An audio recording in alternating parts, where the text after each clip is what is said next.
What we witnessed on February 27th, 2024 may go down as the best game of the regular season, of the decade, and the greatest heat check of all time.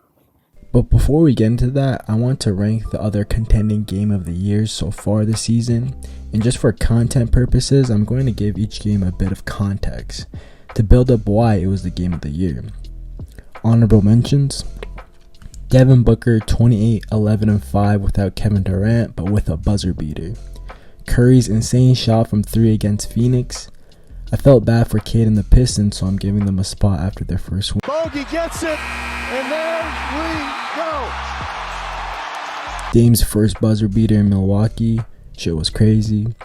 Luka and Embiid 70-point games, but they don't make the list because there's no defense and they had like 44 free throws. Ja Morant first day out. The first game I want to talk about is Ja's first day out. All the controversy surrounding Ja Morant the few weeks before the game was heavily talked about. People had eyes on Ja Morant. People just wanted to see him play again, especially against the guy who was drafted above him. It was an intense game consisting of a comeback late in the fourth by the Grizzlies, which I definitely doubted Ja's ability to push through it as he lacked conditioning. It really looked like he was gassed out on the bench, and in the final 2 minutes he ISO'd on the last 4 or 5 plays to tie it up. I really thought he was just going to settle for a 3 due to how tired he was. With a chance to win it in his return.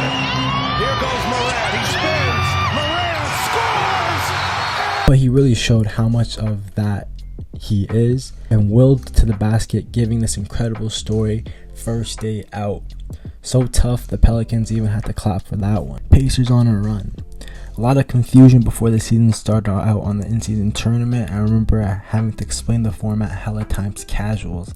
But the run the Pacers had really demonstrated the positives of what the format brings.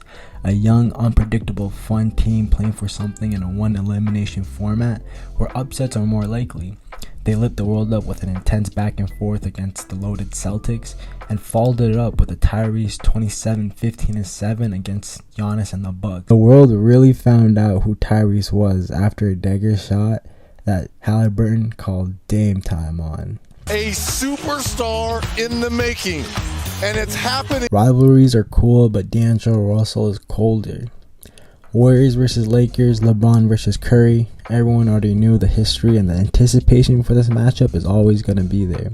Lakers were desperately looking for a win after a stretch of bad games, and players were on the trading block. More specifically, D'Angelo Russell. Steph had 46, 7, and 3, and LeBron had an insane 36, 20, and 12. They're still going at it even with their old age. But what really made this game legendary was D'Angelo Russell down the stretch, turning the ball over 3 times in a row, and it was really looking like he was about to get traded to the Hawks, until he dribbles the ball up 94 feet and casually puts his employment status on the line without a single F. In a split second, he was either a Laker or a Hawk. D'Lo has his "La fuck you" 3, reminding LeGM who was a Laker here first. Cold. Playing a sick joke on Steph. A very solid candidate for the shot of the year. Warriors versus Nuggets, a very likely first round matchup, and I think that's why these two teams were going at it. Warriors were up 18 with 6 minutes left, but that's really only up 10 these days. Jokic started taking it seriously, and there was nothing the Warriors could do to stop this man. After the Nuggets cut the lead to about 10, I'm pretty sure it's obvious they're going to win this game. And it looked like nothing was working for the Warriors offensively, even if the game went to OT. Jokic decided he wanted to clock in from work early tonight and threw this shit up. I wouldn't call cap if you said you knew the shot was going in. That shit was cash, and Jokic celebrates his way for an early night in. Back and forth. This is actually 2 games, the first being an in-season tournament game. On a night without Shea, it looked like the Thunder did not know how to miss. The Thunder shot 60% from the field and 52% from 3. Lou Dort 6 for 6 from 3, Chet 7 from 9. Warriors did not know how to go away though. They were trading buckets back to back from what seemed like the entire fourth quarter. There were 23 lead changes this game, and 15 times the score was tied. It ended with a Steph floater that was being reviewed for a solid 10 minutes. Next game, Curry wasn't playing, but 2 days later they would match up again. Shea went for 40 and Chet's 36 would be ruined by Andrew Wiggins' buzzer beater 3 that would... Oh wait, with 2 seconds left, Chet would hit this ridiculous fadeaway 3 in Wiggins' face to force OT and eventually win the game. This was when the world started taking Chet Holmgren seriously for Rookie of the Year. Cavs versus Mavs. I don't really know how to describe the final 4 minutes of the game, so I'm just going to give straight reactions. 14 turn.